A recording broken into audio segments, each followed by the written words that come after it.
નમસ્કાર, YNN ન્યૂઝમાં આપનું સ્વાગત છે। સમાચારમાં વાત કરીએ તો વડોદરાના શિનોર પંથકમાંથી એક હચમચાવી નાખનારા સમાચાર સામે આવી રહ્યા છે। વડોદરાની કુખ્યાત ચુઈ ગેંગના સાગરીતોએ હવે ગામડાઓમાં પોતાની ભાઈગીરી શરૂ કરી છે।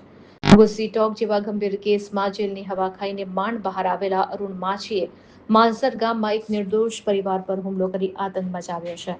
નવાઈની વાત તો એ છે કે ઘટના સ્થળે પહોંચેલી પોલીસને પણ આ શખ્સે પડકાર ફેંક્યો હતો। વડોદરાની ગલીઓમાં જેનું નામ ગુંજતું હતું તે ચુઈ ગેંગ હવે ગ્રામ્ય વિસ્તારોમાં પગ પેસારો કરી રહી છે।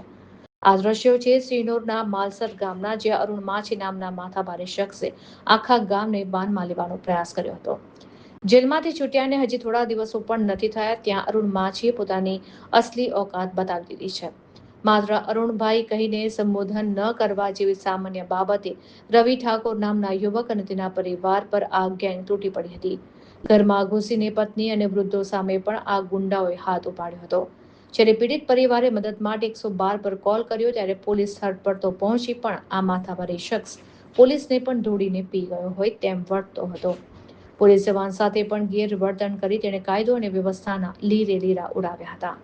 પીડિત પરિવાર અને સ્થાનિકોમાં ભારે ફફડાટ છે કે જો આ અસામાજિક તત્વો પર કડક કાર્યવાહી નહીં થાય તો અગાઉ સાતલીમાં થયેલા ખૂની ખેલ જેવી ઘટનાનું પુનરાવર્તન થઈ શકે છે।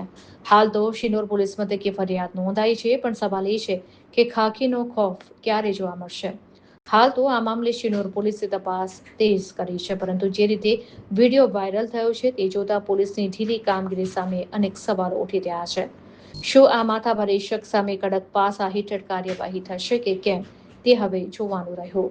શિનોરથી કુણાલ દરજી। Subscribe now and press the bell icon. Never miss an update.